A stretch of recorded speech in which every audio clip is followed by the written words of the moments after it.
నమస్తే అందరికీ, నేను భార్గవ్. యాంకర్ విష్ణుప్రియ తాజాగా సోషల్ మీడియాలో వైరల్ అవుతుంది. 399 సబ్స్క్రిప్షన్ తీసుకుంటే మొత్తం ఇక అన్నీ చూపిస్తామనే యాంగిల్లో సోషల్ మీడియాలో పోస్ట్ పెట్టి దాదాపు 7,000 మంది సబ్స్క్రైబర్ని సాధించుకున్నది. సో ఆ సబ్స్క్రైబర్లు ఏం చేస్తున్నారు, ఈమె అందాలని, బట్టలు లేకుండా ఉండే ఆ ఫోటోలు, బికినీ మీద ఉన్నటువంటి ఆ ఫోటోలు చూడడానికి పెద్ద ఎత్తున సబ్స్క్రైబర్స్ ఈమెకు జాయిన్ అయ్యారు. దాన్ని చనువుగా చేసుకొని ఏం చేస్తున్నది ఈమె, ఇక పెద్ద ఎత్తున లైవ్లోకి వచ్చి ఒక స్పెషల్ లైవ్కి వచ్చింది మొన్న.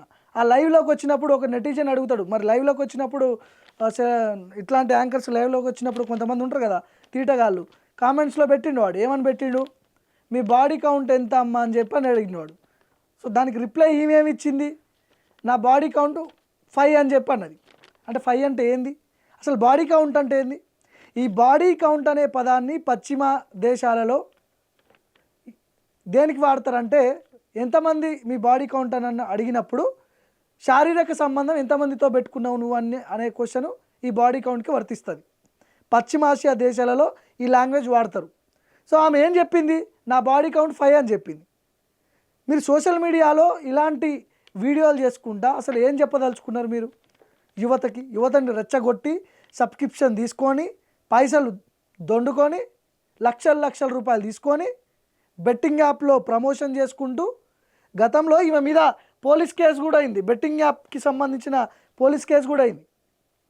ఆ కేసులలో ఇన్వాల్వ్ అయింది. బెట్టింగ్ యాప్స్ ప్రమోట్ చేసి కొన్ని లక్షల రూపాయలు పైసలు తీసుకుంది. మళ్ళీ ఏం తెలియనట్టే నేను బెట్టింగ్ యాప్స్ ప్రమోట్ చేయలేదు, నాకు సంబంధం లేదు, ఇవన్నీ ముచ్చట్లు. మళ్ళీ పోలీస్ స్టేషన్ మెట్లెక్కింది బెట్టింగ్ యాప్స్ ప్రమోట్ చేసి. అసలు ఏం చెప్పదలుచుకున్నారు మీరు? ఇప్పుడు ఈమె 399 సబ్స్క్రిప్షన్ ఉన్నది. ఈ 399 సబ్స్క్రిప్షను 7,000 మంది తీసుకున్నారు. 399 ఇంటూ 7,000 కొట్టండి, ఎన్ని లక్షల రూపాయలు? 23,90,000 ఏందో, సబ్జెక్ట్ టు కరెక్షన్. మంత్లీ మనకున్న ఇన్ఫర్మేషన్ ప్రకారం ఈమె నెలకు 27 లక్షల రూపాయలు సంపాదిస్తుందంట. 27 లక్షలు ఏంది ఈ సబ్స్క్రైబర్లతో. రోజు ఒక షో పెడుతుందో లేకపోతే 2 రోజులకు ఒక షో పెడుతుందో తెలియదు లైవ్, కానీ నెలకి 27 లక్షల రూపాయలు ఆమె రెవెన్యూ, ఇన్స్టాగ్రామ్ రెవెన్యూ. ఇక చూసుకోండి మరి ఎన్ని లక్షల రూపాయలు యువతకి గాలం వేసి, యువతకి బికినీల మీద, డ్రెస్సుల మీద, చిన్న పొట్టి డ్రెస్సుల మీద ఫోటోలు పెట్టి, వీడియోలు పెట్టి ఈ పైసలు సంపాదిస్తున్నది. ఇప్పుడు మీరు అందంగా లేకపోతే, మీకు ఛాన్సులు రాకపోతే ఇట్లాంటి పనులు చేస్తారా మరి ఇంత దారుణంగా? బిగ్ బాస్ షోలో కూడా ఉన్నది అనుకుంటా. ఐ థింక్ బిగ్ బాస్లో ఉన్నప్పుడు కూడా ఏదో ప్రేమ వ్యవహారం నడిపించింది.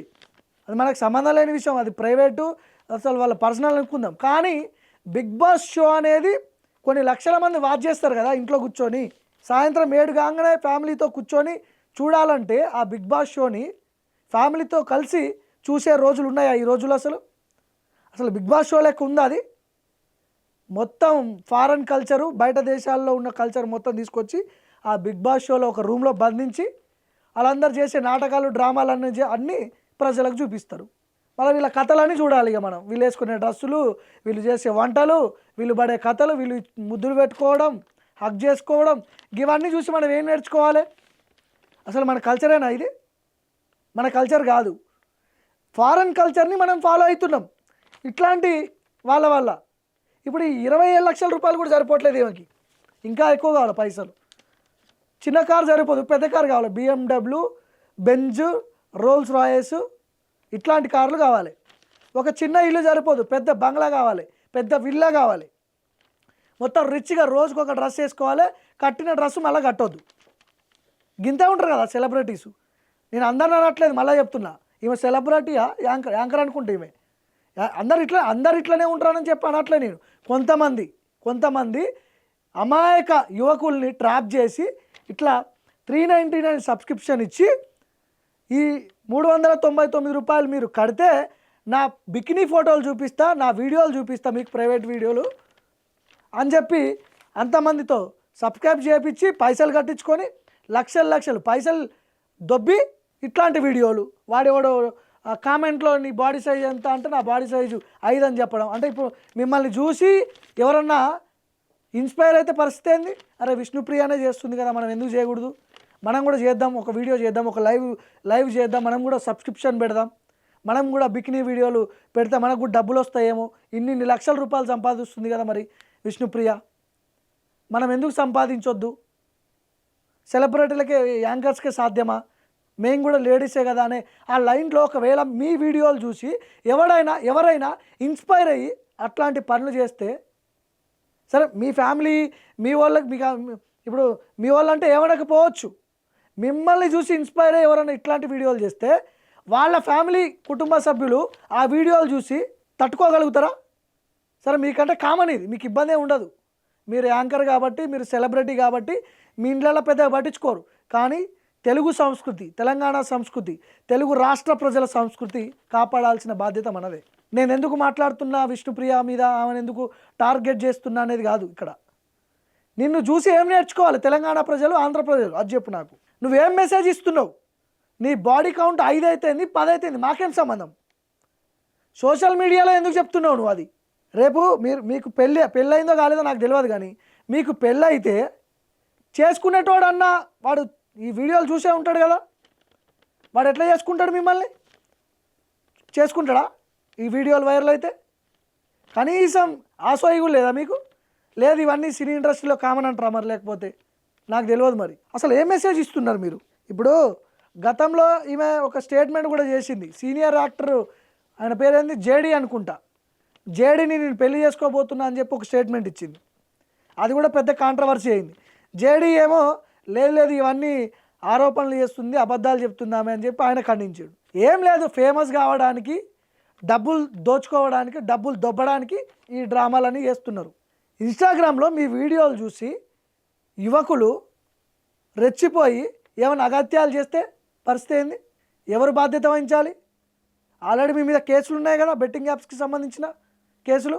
అసలు ఇట్లాంటి వీడియోలను కూడా అసలు ఎందుకు వీళ్ళు ఇన్స్టాగ్రామ్ వాళ్ళు ఎందుకు రిస్ట్రిక్ట్ పెట్టట్లేదు? ఇట్లా ఫోటోలు వీడియోలు పెట్టినప్పుడు రిస్ట్రిక్ట్ పెట్టాలి కదా వాళ్ళు కూడా. ఆ ఇన్స్టాగ్రామ్కి సంబంధించిన వాళ్ళు ఉంటారు ఎవరో మరి మనకు తెలియదు. ఆ సర్వర్లు అవన్నీ ఎట్లా యాక్సెప్ట్ చేస్తున్నాయి?